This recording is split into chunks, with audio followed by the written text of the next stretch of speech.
out there, Pokemon fans. We are here live in Memphis, Tennessee, the hotbed of barbecue in the United States, here to bring you some excellent Pokemon action. I am Kirk Dupes-Naxubay alongside Jeffrey Saran. How are you doing this fine Saturday morning? Dude, super excited, very excited to be a part of this situation here, being able to cast here at this Memphis Regional. Very excited for the different matchups and decks you've seen out throughout the day. Super stoked. I could not be more excited. We've got a good one for you here. We've got Andrew Kennett, and he's going to be facing off against Edward Wong. The reason we chose them is because the law firm, as I like to call them, bringing something a little unique to the table and something we haven't really been exposed to too much in this new standard format. Absolutely here. We're going to get a good chance to look at Empoleon paired with Swampert from the Celestial Storm set. Both very unique combinations, Stage 2 Pokemon, both powerful in their own merits, and I'm very excited to see how they pilot together. We'll see if the law firm can jump over the hurdle that normal Stage 2 decks seem to have, and that's the setup. Once they get past that setup point, they tend to get rolling fairly well. What does Edward bring to the table today? Edward's bringing a kind of a different spin to a Tier 1 deck that we've been seeing a lot of success with, and that is Buzzwole Macargo. Sometimes you see him with the Garbodor, sometimes you see them with the Weavile, and this one has a good little combination of everything all in one. So it's definitely one of those Shrine-based decks, and it's going to be a unique matchup for sure. Absolutely. Also known as SPAS, S-P-A-S, Single Prize Attacking Shrine. I know some people aren't very excited about that nomenclature, but I happen to enjoy it quite a bit. So that being said, what can we see going back and forth between both decks that are trying to leverage powerful single prize attackers? It's going to be very unique here because on Edward's side, he has the Weavile to be able to kind of put that pressure on Andrew to not, bench the Swamperts or overplay Swamperts. But besides that, he doesn't have a true way to really get to those one-shots. Versus on Andrew's side, he has Empoleon with a total command attack. If the bench is full on both sides, he's able to swing the board all in his favor. Absolutely. It's going to be interesting. We see kind of a nice melange of energy on on Andrew's deck sheet here. We see 5 basic water energy, 4 counter energy, so he expects to be fighting from behind, and 1 super boost energy, Vin Diesel, Fast and Furious style. What do you think about that? With all those different counter energies there, and this being, a single prize matchup, and, and Buzzwole probably going to go a little slower pace than what Empoleon can do at this point because of the attack damage output. Those counter energies may not be too useful right away, so he's going to have to really, really hold on to those water energies. I know we're discussing a lot about this Swampert and Empoleon deck. Empoleon, kind of the main attacker here. Swampert, what does it bring to the table for this Stage 2 deck? It brings the consistency that a lot of Stage 2s miss. Because his ability, it's Zoroark on steroids, it almost looks like. You discard a card, but you get to draw 3. Not 2, 3 additional cards from your deck. And you start to get a couple of those bad boys out, you're really flying through and getting everything you need. And as we mentioned, critical in the setup, so would not be surprised to see Andrew go for maybe setting up the Swampert before an Empoleon so he can start to snowball those pieces and really drive his game plan home using that total command attack. Follow-up question.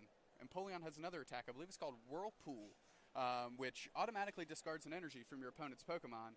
And Edward playing a lot of special energy today. Yep, that could definitely be a pressuring card for sure. Hits 92, so it hits the sweet number on Weavile as well. If you don't have if Edward decides to control his bench a little bit and mitigate that damage, so that is also another option to present knockouts on Edward's side also. So lots of different ways to get to victory here. Now, we do see on Edward's side of the board, he did make a very interesting choice today. We did mention single prize attacking Shrine decks. However, a little light on Shrine of Punishments in comparison to what we've seen as of late.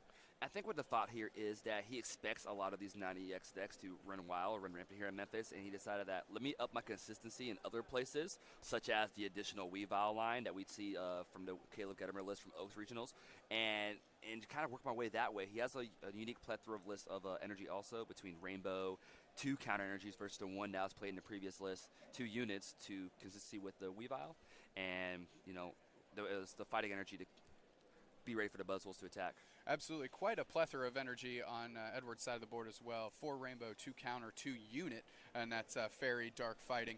1 Beast Energy, and that lone basic fighting energy. If somebody's coming in packing their Enhanced Hammers, it's a bad day for Edward Wong here in Memphis. Absolutely, absolutely. But this is going to be a very interesting matchup. I can't really say who's going to be the favorite just yet, but I'm very excited to see how these players are going to strategize against each other, especially for Edward, given we haven't seen this Empoleon Swampert deck before. Absolutely. We see our players kind of in our cheat screen are slowly getting set up here. But before we go down to the action, I think what it's going to come down to is does Andrew get set up or not? Because if he does get set up, he has that draw power through Swampert that can really push his advantage over Edward and what he's trying to do with my cargo, which I've like to call card selection, not card draw. Yes. So he gets himself one card to look at.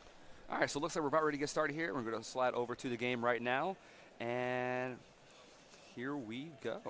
Trying to see who's going to be starting first. Looks like Andrew going to be on the right side of their screen, just resolving a mulligan there. Finds himself a basic, 2 in fact, 1 in the active, 1 on the bench. Those prizes are coming out, and we are about to be off to the races here in Memphis, Tennessee. We're just waiting for the okay from the big TO out there, and once we get going here, we're ready to get this action underway. But again, I think it's going to come down to strategy on both sides, right?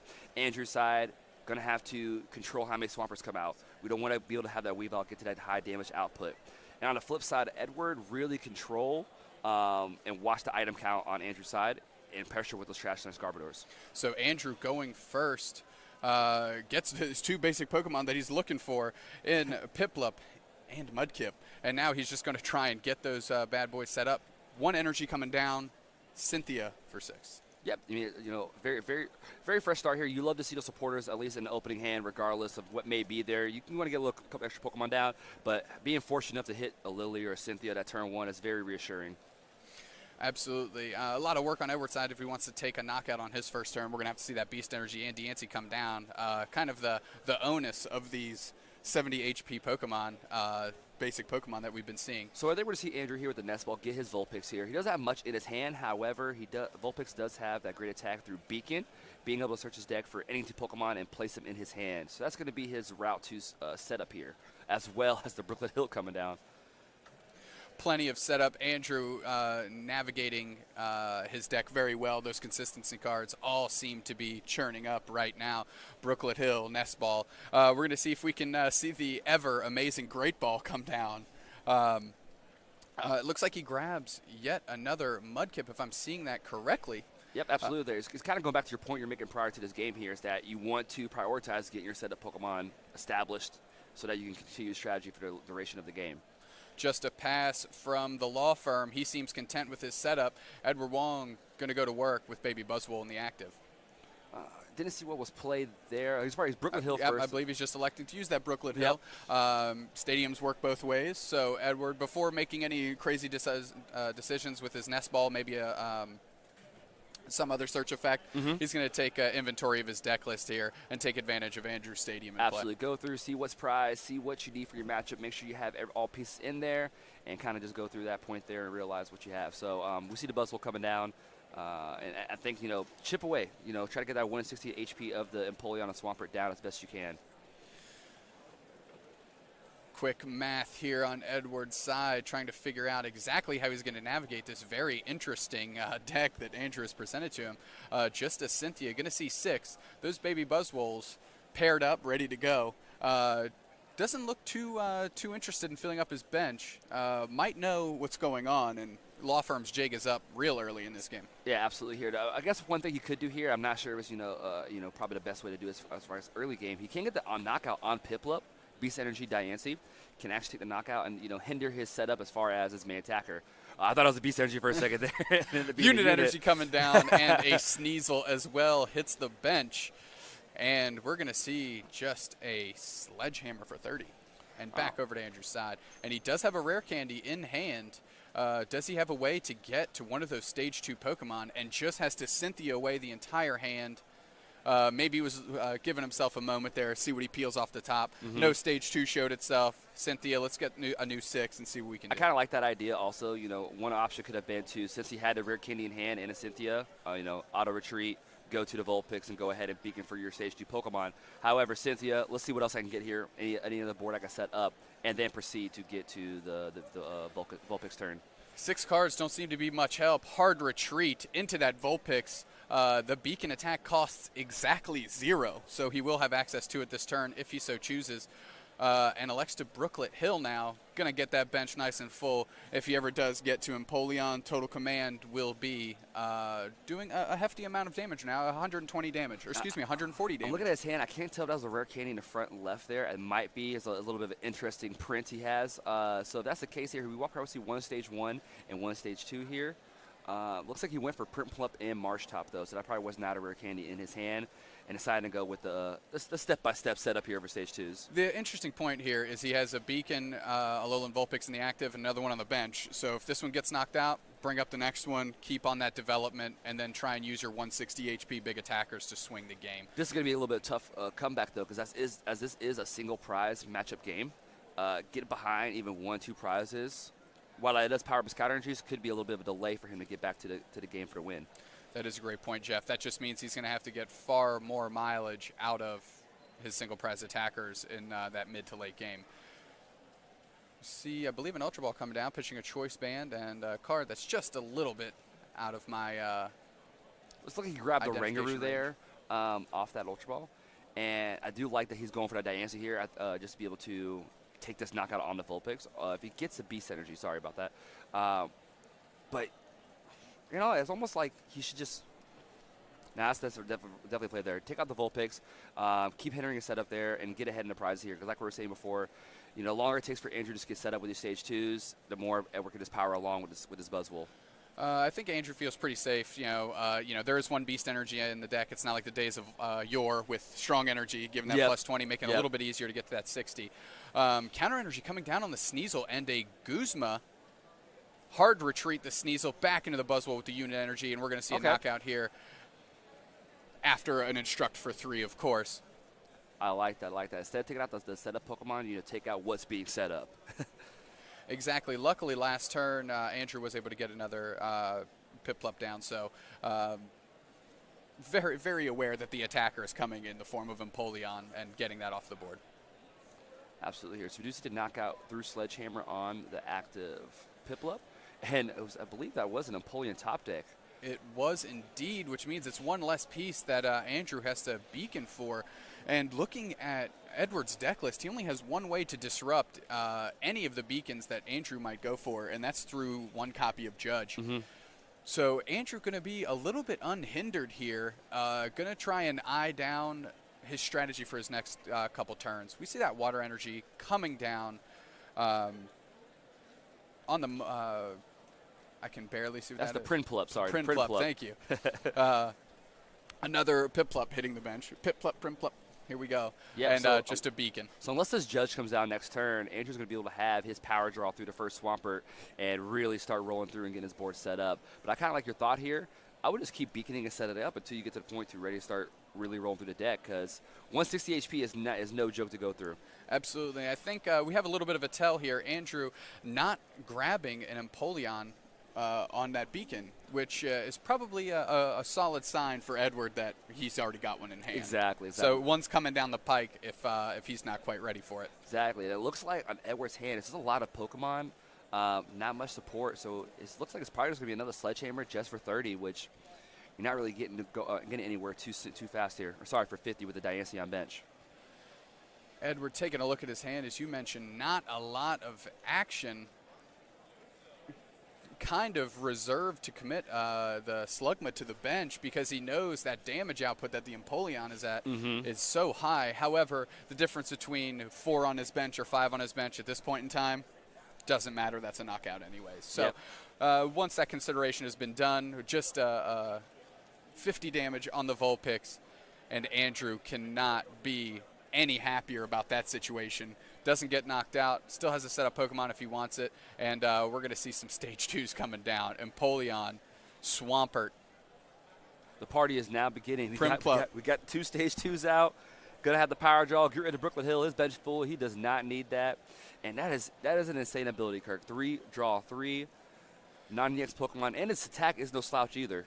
Absolutely. That is a great point. We see another water energy come down on the Empoleon. Total command online if Andrew can ever get it into active. And he's totally fine feeding Edward another Vulpix, especially because I think Andrew has a good notion that no supporter last turn, no energy attachment, no evolution. Oranguru wasn't online because his hand is getting clammed up. So Andrew's got to be feeling good, and he is ready to turn the corner. The great thing here, he has a counter energy in his hand. He's already going to now be behind 2 prizes after this knockout. So he can actually save that Empoleon with the 2 waters for later in the game and be able to just attack with the counter energy Empoleon right off the bat for 2 knockouts. Absolutely. Andrew does have a way to recycle those water energies through the use of Aqua Patch, which we haven't seen come up quite yet, but that's going to be a way for him to recur those energies and keep his single prize attacker streaming. And just a knockout, Edward hoping that second prize he just took is a good one because the heat is on. Counter energy, Empoleon, just as you mentioned. If that's how he promoted, that's all I can imagine that we're going to be seeing Absolutely, here. There it counter is. energy on cue. He's going to get 2 swings in with this Empoleon, and that is just... That's a big game. And a cool thing here is also, as he's getting these swings in there, if he gets the energy, he can just reload that one up if his Buzzwell's not doing enough to it. And once the counter energy is out of effect, you're already ready with your water energies. Andrew cruising through his deck. First trade, or excuse me, I'm so used to calling it a trade. First power draw, discard a choice band. Not going to be using that. Lily for 1. Kid's got it all. His grip is full, and he's ready to start announcing total command. Yep. Knockout number 1. Right what are you going to do about this 160 HP Pokemon? And Edward has a litany of questions in front of him, and I don't know how many answers he actually has for them. This is a really rough spot to be in because, like we were saying earlier in the game here, Andrew's only put out 2 abilities. So that even a Weavile right now is only going to be able to cap at 100 damage with his Evil Admonition attack. And no Trebuchet out here to pressure any item attack through Trash Land. So he's up the creek without a paddle right now. Yep, Edward just looking at his hand. I believe that's a nest ball that just hit the bin. Looking for a prayer in that deck. We'll see what he can find. Definitely would much rather find a Magcargo, I think, here. And case in point, failing that nest ball. Edward has tons of ground to cover. Although ahead in the prize lead, that advantage bar is over in the law firm's corner, and he's taking you to court. Yeah, it's slowly leading to that side. I won't say slowly. It is leaning on that side right now, and we do see the Trebuchet come down, fortunately, there. We're not sure in the item count currently with Andrew's deck, but I don't think it's enough to get to that 160 just yet. And even then, we do see the Guzma in his hand, and that's probably going to go right to that Trebuchet. Trebuchet came down, choice band on the Buzzwole, not for value, but to clear up that hand for Instruct for 1 card. That 1 card paying dividends. Lily brings him back up to 6. He's got another Cynthia in hand. He's got an Acro Bike he's trying to resolve right here, making a decision. I always like the classic Acro Bike into another Acro Bike. Just a pass over to Andrew Kennett. His hand's pretty heavy, Kirk. He has a little bit of everything going on right now. And if he doesn't have it yet, he has access to it because he's discarding 1, drawing 3. He has a Guzma. He can pull up any Pokemon he's afraid of. I'm not too impressed by the Sneasel in the active right now. Might be worth gunning down something on the bench. We'll see what he elects to do. And I like it. So I was about to get to that point. There is that the real only threat after this point, if his item counts that load, is this Buzzwole, and that's only during that Sledgehammer turn. Sledgehammer being able to do that 90 damage boost if the opponent has exactly 4 prizes, which he'll be at this point. But taking out the Diancie really keeps him away from getting to that 1-hit knockout with either Kukui to be able to knock out this Empoleon. So doing that reassures that Andrew's safe for the long run. That Empoleon totally commanding that Diancie into the lost zone.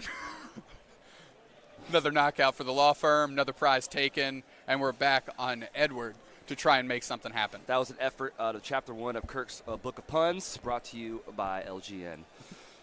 It's early in the day, folks. We'll work through it when we can. Edward hands in his laps, deciding on a promotion here, going with the baby Buzzwole, carrying that choice band. Beast energy, I think, off the top. That was another piece that... Or is that a unit energy? Unit energy fooling us for days out here. Is it unit energy? And he's just not tilting it far enough so that we can see. Another nest ball coming without down. the Diancie, regardless, right now, anyway, even with that Beast Energy, he's still 10 shy the knockout on his Empoleon. However, once that Empoleon goes down, Andrew's back on a total command only through counter energy, and once they balance the game state out, he needs to find himself his basic waters again. Absolutely here. We do see one in his hand. I'm sure he has a very opportunity to be able to get to it through the power draw, 2 of them. Discard 1, draw 6 cards. Sure, he'll find a way to get to those aqua patches here. I can't imagine they're too far away. Promotion again of Baby Buzzwole. Edward going through his deck. Unit energy, in fact, fooled again. We'll learn our lesson. We'll learn our lesson here. Like a little shimmer, possibly, when that Beast Energy pops up, so we know the difference there. We see a Lily for 4. They got to be 4 good ones. And I think Magcargo coming down, great in combination with Lily. Put a card on top of your deck, use Lily to draw it right off. So good deck building there. We see Trashalanche Garbodor come down. Maybe the only Pokemon that he has at this current point in time with one-hit knockout potential. So if Andrew targets that down, we're back to the kind of anemic Weasel or Weavile anemic Baby Buzzwole attacker. And that's where the stage 2s that Andrew brought to the table shine. Well, the great thing here, too, for Edward right now is he's going to do some chip damage right now with the Buzzwole and be able to take the knockout the following turn. And to your point before, if Andrew cannot get those water energies, we're going to be at a mute point with this counter energy on Empoleon just sitting there, only having technically 1 energy available. But I believe there is a card in Andrew's deck that can put him back into steam here, regardless if he has the waters or not. With a signal attachment, as we mentioned before, Andrew Kennett is playing Super Boost Energy. While it's attached to a Stage 2 Pokemon, it provides energy-typed energy. It provides 1 of any energy at a time. That's a mouthful. I got you. I'm going to do the quick summary here. All right. Okay, so attached to Stage 2, provides 1 energy. Any energy, all types of energy, all the energy. However, if you got 3 Stage 2s out, it provides 4 at a time. So a couple cool things you can do there. Attach to the Empoleon, Whirlpool, Total Command.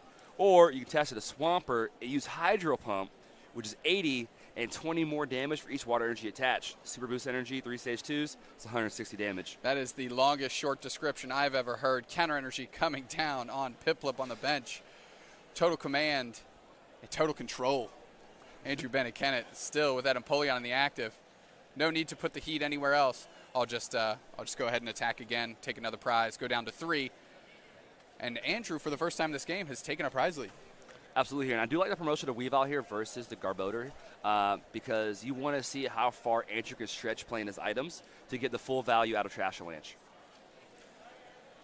You see the Weavile come up. There's a non-zero number of abilities on Andrew's side of the board through those Swamperts. He does have a knockout with Weavile if he can find himself an energy. Just going to use Magcargo, smooth over, find himself a good one.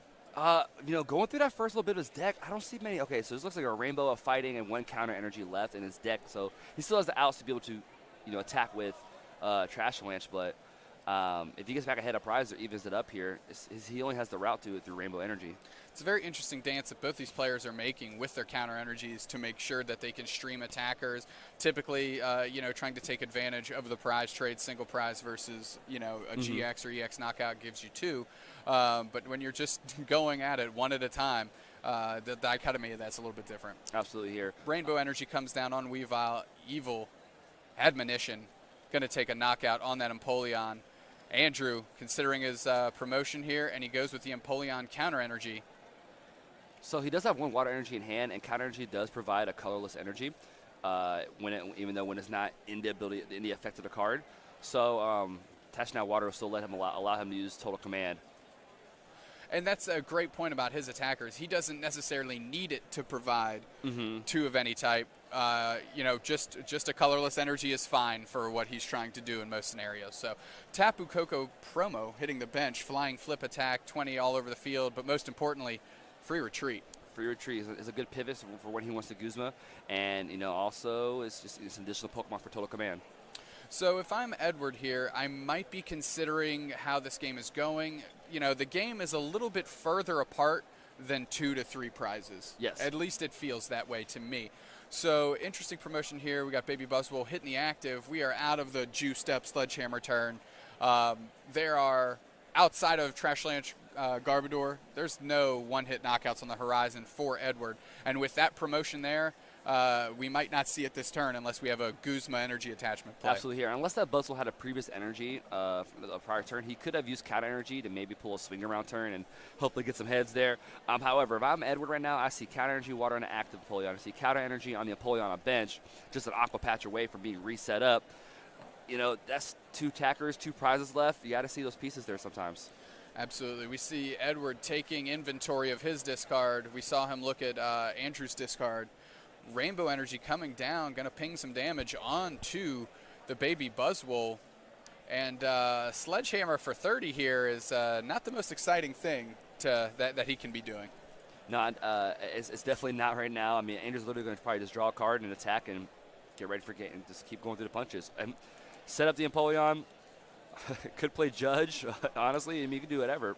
He elects to power draw it away, and I think that's a great point. Edward's been struggling with his hand. There's no sense in giving him 4 new cards. Absolutely. And taking another crack at maybe rallying back into this game. So Andrew just getting his 2 power draws through, discarding 2, drawing 6, coming back up. And another prize taken, another Pokemon down on Edward's side of the board. And this Trashlanch, I hope he hit the gym because he's got to start bench pressing planets to get Edward back into this one. Even if he gets a knockout to Trashlanch, I mean, Andrew already has knockout on bench with his own Empoleon. So you got to concede here, and there it is right there. Yep, Trashlanch comes up just in time for what I like to call garbage time at the end of the game, where you're just going through the motions and not really anything else can be done. These gentlemen are going to shuffle up, and we are going to, I can only imagine, Edward will be going first this game. Absolutely here. The one thing I can really think of, like initially right off, is for Edward to pressure a little bit quicker, as far as if he can get the 2 to Beast Energies and get to the Diancie to be able to really start knocking out those Piplups before they get set up to those Empoleons and Swamperts. That's probably his best route there, because once Andrew gets going, there is really not a way for him to get to that 160 HP to take that OHKO. I mean, Andrew's doing well, like, controlling his item output and only putting out 2 Swampers to control that evil admonition damage. So really it's going to come down to apply that early pressure and hope that, drives down the setup for Andrew.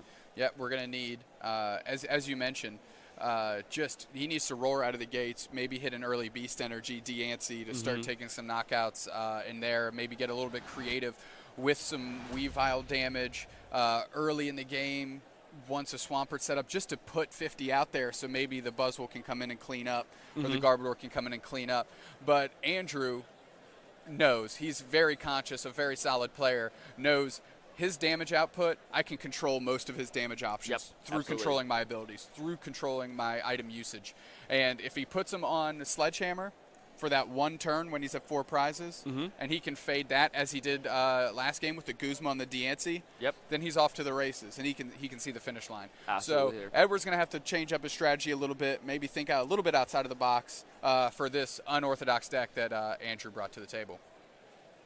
All right. Fortunately for him, he is going first, so he has the opportunity to be able to set up Macargo. So, right now we do see a mulligan on Andrew's side here, allowing Edward to draw an additional card, which is what he's going to need for the extra setup here to get his game going. He's going to really want to rally through and get that turn 2 Macargo and start getting those pieces, that piece being Beast Energy and Diancie, to really start pressuring Drew's side. Talk to me, Jeff. What is the ideal starting basic Pokemon for Edward here? I still think it's Baby Buzz, and I don't know if that's Beast Energy. I might have got excited there, but it could be Unit again, so I'm not going to say anything just yet. But it definitely has to be Baby Buzz, and you want to be able to Nest Ball and get these Slugmas out also and your Diancie. That way your turn 2 could be Macargo, and then all you have to do from there is just get a Lily, Acrobike, or Rangaroo and really get to your Beast Energies and start taking these quick knockouts on these Piplups and Vulpix along those lines there. So it's really what it's going to be, is outpacing that beginning part and just hold strong through the end. Andrew, going back to the well for a 3rd time, I believe, can't find himself his basic water Pokemon. I'm sure he would like to start on Alolan Vulpix. Since he is going 2nd, that means he will get to use Beacon and really carve out his strategy from, right out of the gates, to be quite fair. The good thing, too, his other basics are either free retreat or 1 energy cost attacker. So attach energy retreat, bring up the Vulpix back up. And you know what's good about that, too? Sets up an Aqua Patch for later on. Absolutely. Tons of synergy in the law firm's deck. And as we mentioned, Edward starting with the Sneasel, not exactly what he wants to see here. double nest ball. So we're going to see, the Buzzwole and a Slugma in this situation right here, or Buzzwole Diancie. But it looks like he's moving the Oranguru up to the front. Eyeing up an Oranguru, I wouldn't mind seeing a Slugma. Make sure he can get that card selection going from the very beginning. That way, if he does get in a tight spot, that he can at least mitigate the damage on the following turn. Actually, I kind of like this reasoning, and this being is he knows that Andrew plays Brooklet Hill, so he can get his other options out and then bank off the Brooklet Hill. While it's not out yet, but you can assume that Andrew's going to go for it, and that could be your other out to get your Buzzwole. That's a great point. Ultra Ball comes down, Acrobike, and Choice Band hitting the discard. I would be shocked if we did not see Baby Buzzwole here, and on cue, it hits the bench. So Edward has all his different types of basic Pokemon out there. I can't say that he could ask for anything else for his setup right now, aside from Baby Buzzwole maybe being in the active. However, this is where we're at in the stage of the game, and we'll see how he pivots from the lessons learned of Game 1. We can confirm Beast that energy. is the Beast energy. Ironically enough, he does have a unit energy in hand, too, for we're kind of like Rick-rolled ourselves with the energies there. Brooklet Hill coming down. As you mentioned, Andrew's never not going to play the Brooklet Hill. He needs it for his setup, so Edward's going to be able to get a little bit of mileage out of that as well. Let's see what Andrew elects to go for. That Alolan Vulpix with that Beacon attack, as you mentioned. If he has a Water Energy, can retreat into it, Beacon this turn. Yeah, he's going to get a powerful setup here, being able to Beacon and get his Piplups and Mudkips on the bench. However, Edward's ready to go. Sneasel's just one retreat cost. He has the unit energy in hand to do so. Brooklet Hill to get the Diancie, which we did see in the deck. So he's able to provide that strategy we're mentioning, and hopefully that's enough to kind of keep gutting down Andrew's deck. Again, something to note here, Andrew is feeding him prizes, but they're in the form of cards that after he's initially set up, he doesn't care to lose anymore. So that's just something to note when Edward is slogging through these Alolan Vulpix. He's not actually getting to the root of the problem. And here we see Andrew, I believe he announced Beacon. Piplup, and is that a Swampert there? That is a Swampert, yeah. Swampert Pillow. So he's notifying that he does have the rare candy in hand, and Edward's going to have to respond here because of that. Very important as a player to note the decisions your opponents make that have to be face-up decisions and give you the information. There's a little bit more information you can deduce based on the contents of their hand, based on the decisions they've made. Weavile coming down into the active, Brooklet Hill for Edward. So we're going to see a Diancie here. I'm curious if he has an Ultra Ball in hand. If he does, he can Ultra Ball for the Macargo and then smooth over the Guzma at the top of his deck. And from that point, be able to instruct through a Oranguru and Guzma up one of the Mudkips on bench. That's a great point. We'll see what he does here. Still going through the deck here with the Brooklet Hill. I believe that Diancie did get pulled to the front. And Diancie finds its way to the bench. So he's got a knockout on these squishier 70 HP Pokemon. Right if he has a way to get that Buzzwole into the active. Yep, so we're hoping for a Guzma, hope for maybe even a Hard Tree still takes out on a knockout on the Vulpix, so I really want to see Macargo right now to get to that Guzma, but I do not think he has a way to do so. Maybe just a little gun shy. He does have the Ultra Ball, however, that means the rest of his hand is gone. So I think there's a very interesting risk-reward play there. And he had the Guzma anyways. He had the Guzma hand, okay, so. Interesting that he elects to put down the unit energy. I might have liked to see him conserve that for another turn. But Baby Buzzwole gets in the active, able to come in and knock out a Mudkip. Attaching the unit energy down also give him a little bit of extra fluff to instruct one additional card as well. So that could have been his mindset there, but I do agree with you there. That unit energy could probably go to other places as Weavile's not going to get to the high damage output that he needs. Especially with a Mudkip that just went down, and Andrew now shifting gears. He's got his first power draw set up through Rare Candy, Swampert, so now he needs to get to his attackers. He needs to set up Empoleon. He needs to start announcing Total Command and bring himself back into this game, because now the pressure is on. Baby Buzzwole with Beast Energy and Diancie is knocking out any of his basic Pokemon on his side of the board. So we see a Cynthia, see a Water here. And attached to the Piplup, Cynthia away, and he wants to get a little more setup here, but fortunately enough, he still has that Vulpix there, so that's one of the merits there. As he did take out a Mudkip on the bench the previous turn, he still has Vulpix to be able to reset up any other additional bench Pokemon. It's For Edward, it's really 6 in one hand, half dozen in the other. Do I take a knockout on his setup Pokemon, or do I take a knockout on his draw support Pokemon before it can get to that stage? Absolutely. I like Edward's decision selecting to go after Mudkip. However, Andrew, back with Beacon. He's got a fresh 6 cards. Going to take a look at those. And I believe he still has access to Brooklet Hill as well. He actually Brooklet Hilled for Piplup. The Piplup right at the start of the turn. Okay. Yep. So you see a Nest Ball in there, a Rescue Stretcher. Rescue Stretcher going to be used to go ahead and pull the Mudkip onto the bench. He's going pace by pace here right now. I'm trying to see his hand. I think I might saw a Rare Candy here, so we should be seeing an Empoleon the following turn. So I believe that's a Primplup, and Yep. I believe that is an Empoleon. So if Edward doesn't know, now he knows. Total Command coming down the pike. The law firm, Finn to put some pressure on like he did game 1. Edward needs to really get a lot of mileage out of this Baby Buzzwole and this Beast Energy before it gets KO'd. If he can hit the Guzma off of either top deck or have a way to get to the Guzma right now, he still can mainly retreat through the Weavile and attack again with the Baby Buzz on the Piplup with energy. While yes, he'll still get an Empoleon out the following turn, is one less attacker. Absolutely. Just a draw for turn. Edward announcing Brooklet Hill, searching through his deck. Baby Buzzwole hitting the bench. That's definitely been the flavor of choice in these past weeks in New Standard. Baby Buzzwole doing a lot of lifting for these single prize attacker decks. He's definitely leading the charge for these 90X decks here. It was the baseline of it to start the season. Everyone kind of went towards that, especially after Worlds and the performance they had at Worlds, and everyone's gravitating towards the Baby Buzz decks for sure. See Edward contemplating the attachment of a basic fighting energy, the only basic energy in his deck, and it does find its way onto Baby Buzzwole. He does have a Guzma in hand. Interesting to see how he will leverage this. Great opportunity here. Going to go after the Piplup with the energy. Hard retreat with the Weavile that he had the energy attached to the previous turn. And Tapu Koko, that's an easy promote with that free retreat. Edward down to 4 prizes. Andrew still at 6, but this is a similar situation we were in last game.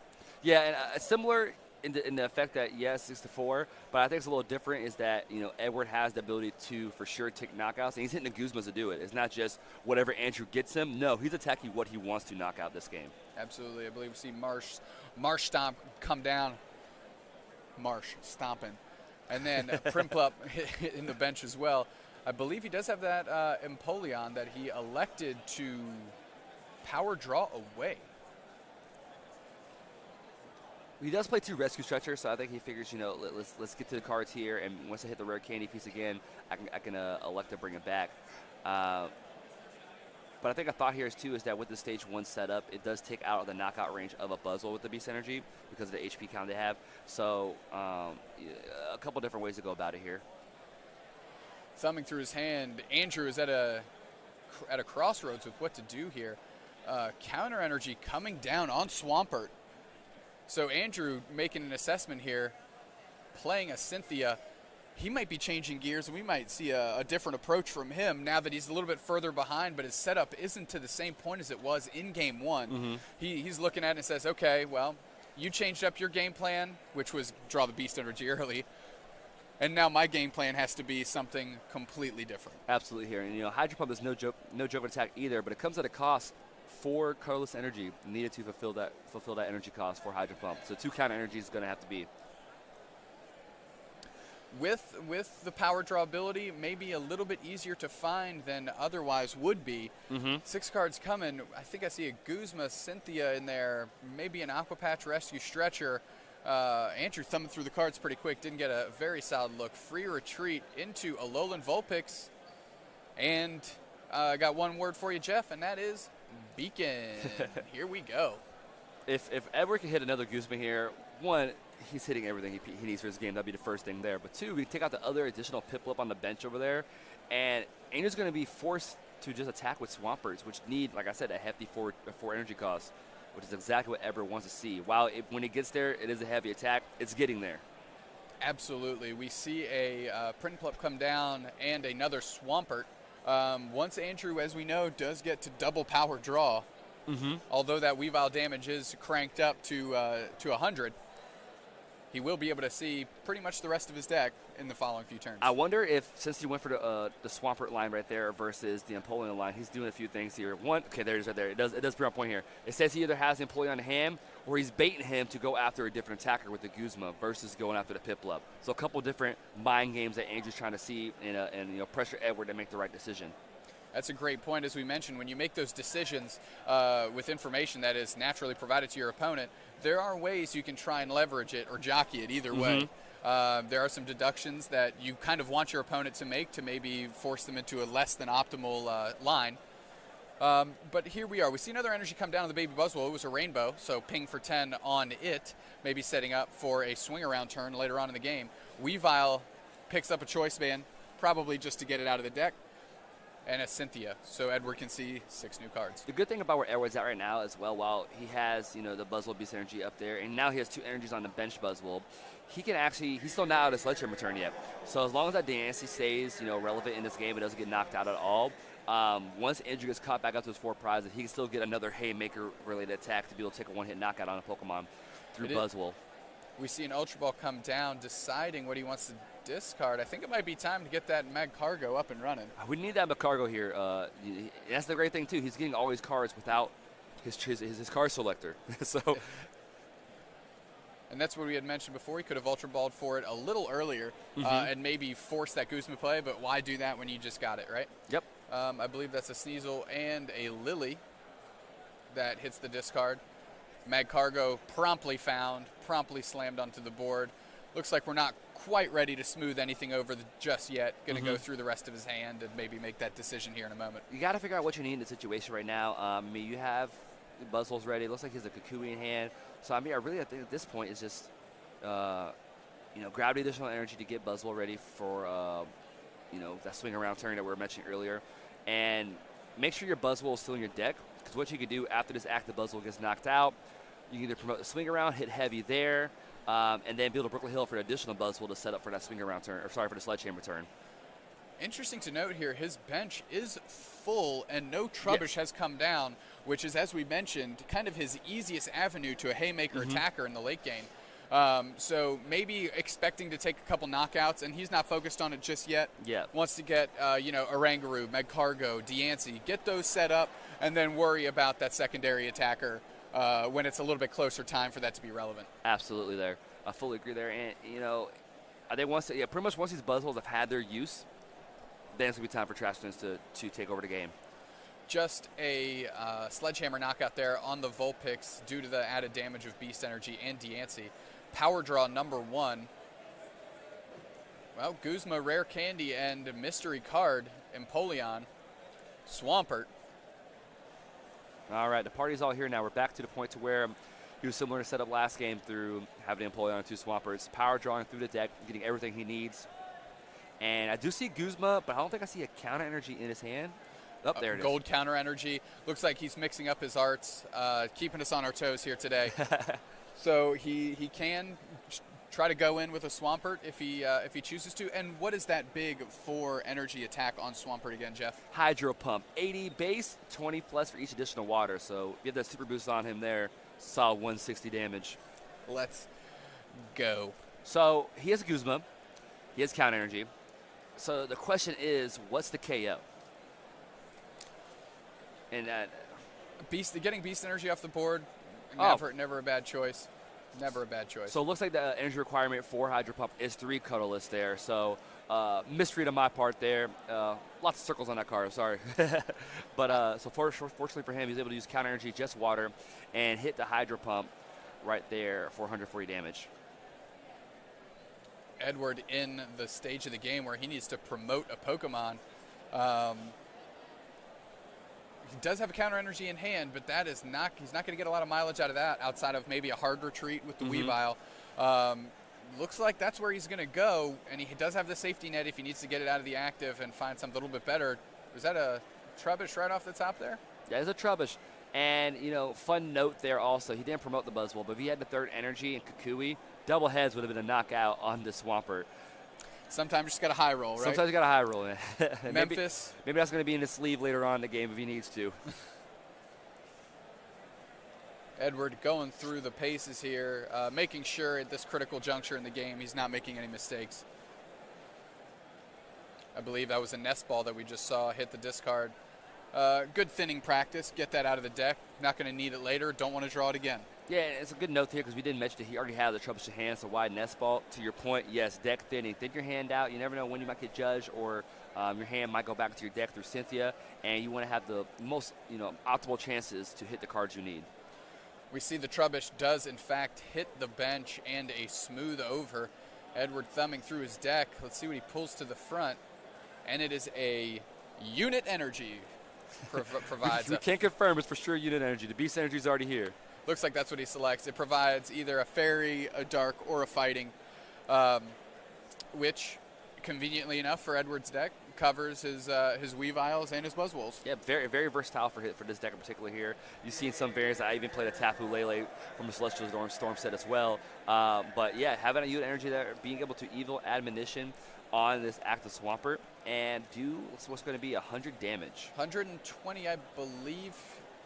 Did he play Kukui? I think he Kukui'd there to draw 2 to get to that unit energy. And Kukui pointing, and we see the tick up. Law Firm's with it, 120 damage on the Swampert. But that Swampert still hits heavy, still coming in hard. It's wearing its boxing gloves and it's ready to go. Yeah, but it's hitting this one a solid 140 right now, which takes out care of Edward's entire deck, no matter what he promotes. So I think it's gonna be eyeing to set up this Empoleon next, and just ride away from there to get the finish this game off. The Law Firm using Power Draw, dumping a Guzma. Doesn't feel he'll need that resource later, or maybe just has so many in hand. Doesn't matter. Judge hitting the bin. Another 3 cards coming, and his hand is stacked with cards. It's insanely powerful, that ability. Everyone sees Zork, top these different regionals through trade, but being able that's just 2 cards. This is able to get you 3 whole cards. That's a fair percentage of your deck that you get to go through, while limiting your resource also through discarding a card. The Law Firm of Bennett Kennett was able to thin out his deck, drawing 6. Hasn't played a supporter yet, so he still has that option available to him. Might use a Guzma of some sort, target down something a little bit more impressive on Edward's side of the board.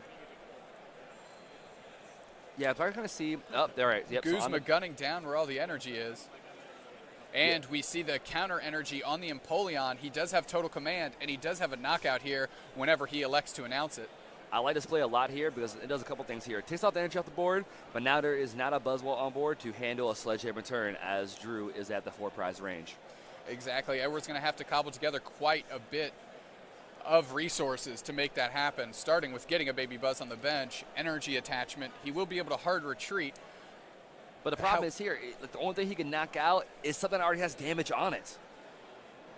The love there would have been have the Buzzwole active, Kukui, let's get there. Unfortunately, though, he's going to be short. He's going to have to waste his Sledgehammer turn on either a Coco or the damaged Swampert on the bench. We're really seeing the bulky Stage 2 single prize attacker with 160 HP, making it a bit difficult for Edward to cross the finish line here and get these knockouts that he's used to against those Zoroark decks, against those Psychic Weak decks when he's got his Trash-Slash Garbodor, against those ability-based decks, which is how he leverages Weavile. We see a smooth over, going to hit the top of the deck, and he's going to get access to it now if he wants it through playing one of the cards in his hand. Absolutely. Rescue Stretcher, Counter Energy, or yes. Or yes. Or yes. Whatever that third card is. Mystery card coming down the pike. Not only one in his hand. There's not even a lot of items in the discard pile either. That was a quick scrummage through, and I don't think there was enough to really make a difference with Trash Avalanche. Edward's trying to find his outs here, and Andrew's put up walls everywhere. I think I counted 6 on the fly. We'll say a gentleman's 6. We'll keep it real loose. We see Rescue Stretcher coming down. Baby Buzzwole, Sneasel. Going to find their way back in the deck. And it's interesting to note, did he smooth over? And so he didn't get access to a smooth over card. Yeah, so he went a little bit out of the order operations there. That is a tough go. That's crucial. That is a tough go, and I think he's getting a little bit of sticker shock once he announced Instruct and saw that card come off the top. That is not what you want to see.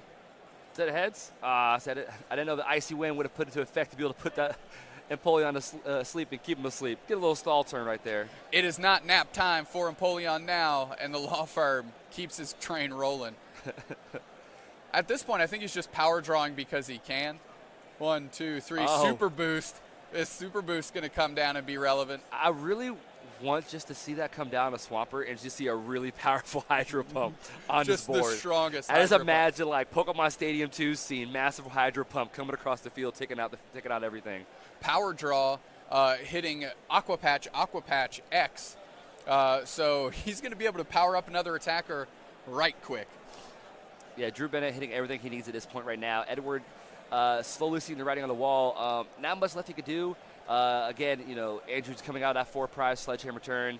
Trash Lance, there's not much going on in there. I think we said, 6, the gentleman 6.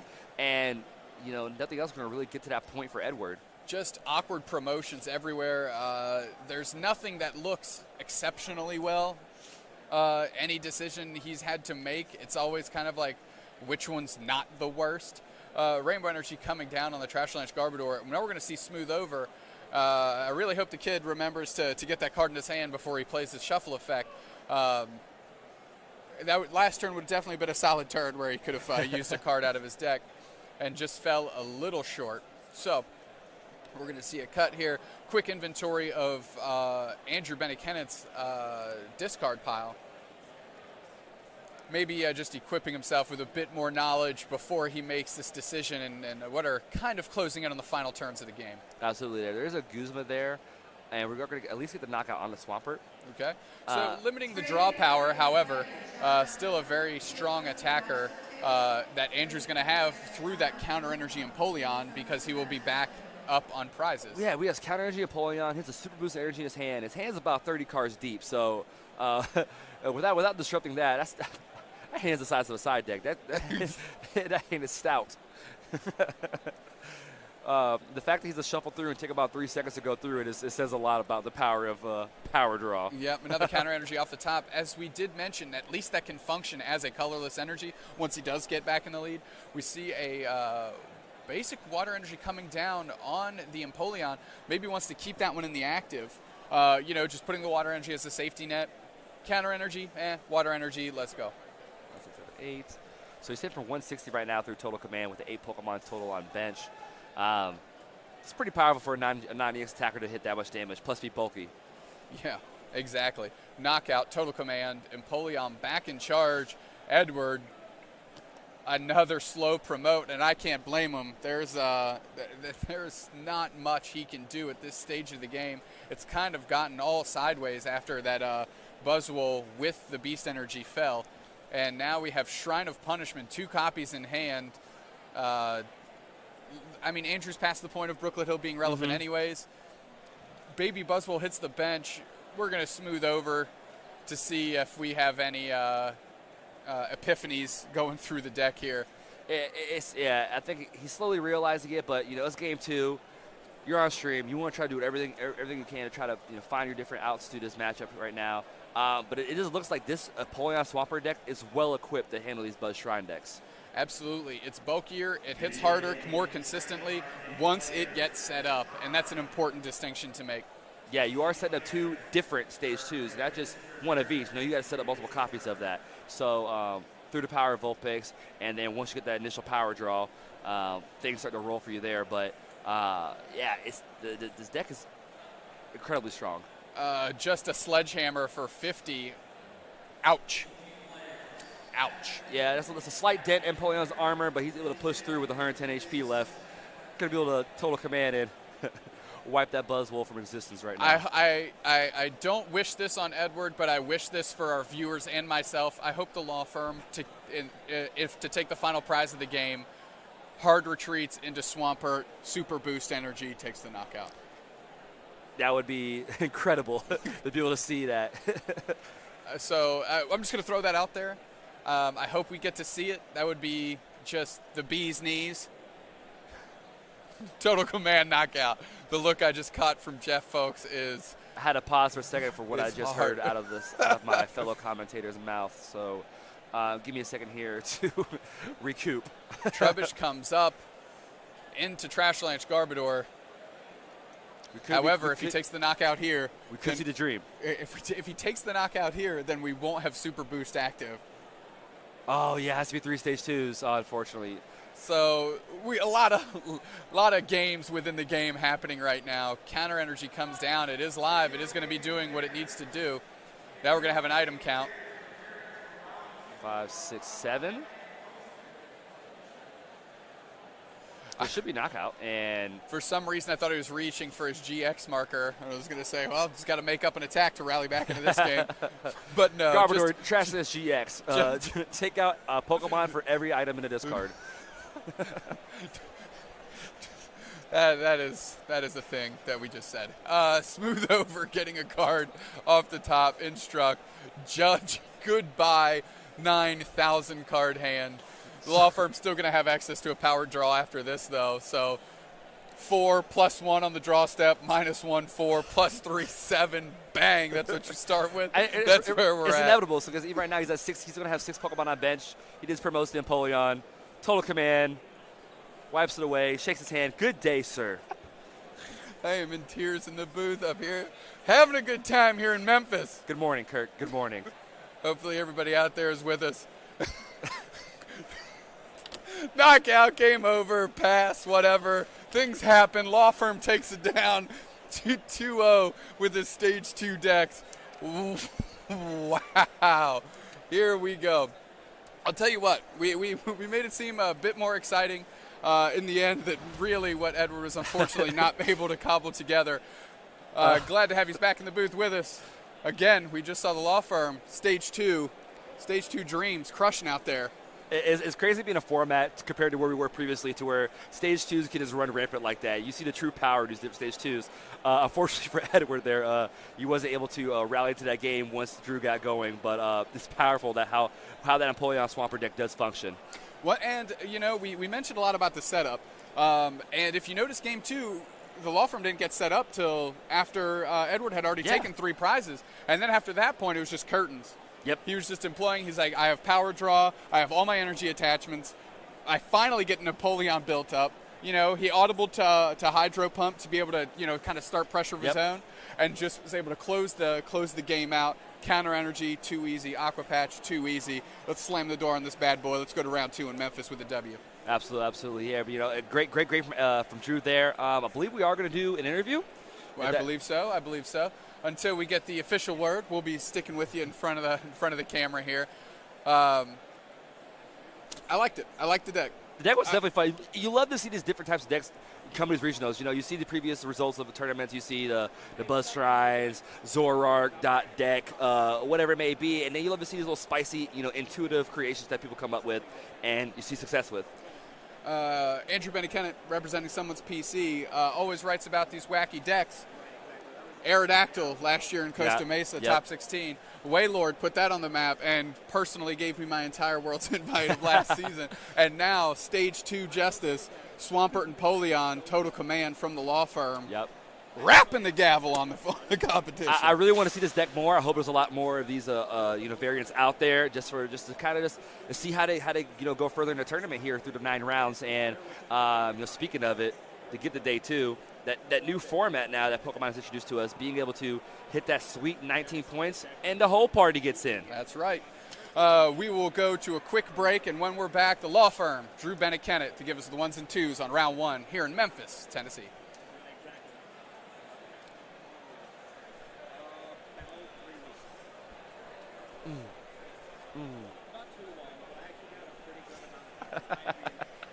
And now. And we are back with round 1 victor, Andrew Kennett, affectionately known as the law firm. Congratulations. Thanks. So, Swampert and Empoleon, stage 2s, running rampant today in Memphis for you, my friend. Yep. How did you get to this deck? And is that the matchup you want to see all day? Because it looked pretty Fisher-Price. Yeah, so that matchup is actually the best matchup for my deck. They really can't do anything. They never get to one-shot me.